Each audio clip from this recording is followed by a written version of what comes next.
TV Pachikanga says mega vrrr. Challenge Pativata zvikanzi mega compression to the fullest. Umwe zvakatanzi Trona netuma emoji twemoto. Another one says mega compression kwakusaid from Master Chimati Pachiadzwa. Ona zongotekisa chingoli chakanyanya icho. Chipi chacho zve. Saropa inyanga zvikanzi mega zvazvinu. Another one says mega. Vaga Sparta outer phase 3 aka Far 3 mega ma 1. Another one says mega kwakuseri umwe zvakati mega chete. Vanhu vati havasi zita mazita kunakirwa di.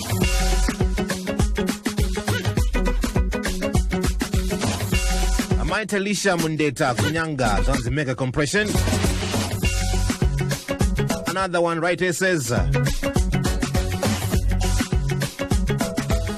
akakari bozve kuti akadzika ma-artist uyu Benson Gandhi from Zuze village atiti Trona.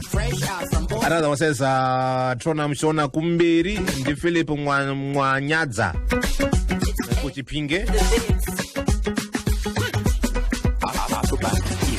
My maposa in favorite park says Trona wandipedzera great.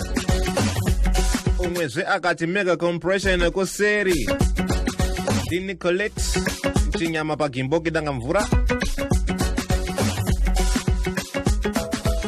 Catherine Pagarikai says mega kumberi. Another one says Oga mega ane game reshe that's Tawanda panya kupinga. Sasa ndiri kupikiswa ba. Go man. Jesman Samiri zikanzi mega. Akim Mudoka akati mega. Primrose, that's Promise actually. Promise Tayapa Divat akati mega. Kudakwashe Mandevo Panyanga akati mega. William Mutasa Outer Penalonga akati mega. My Muchengo zikanzi mega for us my team noise. Okay. Alright. Blessed Zé akati mega. Jaguar in Chikangadale, mega. Umwe zvakati mega kwakuseri. Clive Junior in Sakuva kati mega. Zikanzi mega achatobatika uyo hanzi itori speedometer ye-rocket. Ya, masasa. Jimmy Bete. Nyanga zikanzi mega. Afrobank music. Yeah. So as it looks, mega ndo anechimuta. Mega compression, got game. But all the same, these are two very talented artists from right here in Manicaland. And as Diamond FM, we are here to support their grind. And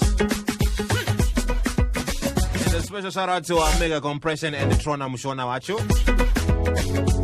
Zagamanje Sanchetaka. Varesa segment inoi mega song kabakaita vese vari to mega compression na Trona mshona wacho. They are not enemies. Vatori ma face. Vakatoita song vese. Song yacho inonzi zvakatangira paya. Meaning kuti zvakatangira ipo pana apa pa Diamond FM because akambowasanganidza apa the underdog. Vakati aiwa. Zvikanzi na mega kuna Trona anza iwo kapengeyo. Ngata mdara mimi makapengo futi mdara saka todini ngatite namba ngatite collabo and the track is titled zvakatangira paya ipo pano pagine mkendira wasuwa and yeah reka nikadonedzeka namba kacho inzwa unzwe Shona Ndoti Trona mshona Ndo sasa shona Corporation Zvakatangira paya watino Zvakavondipa kuchema Zvakazondipa kushanda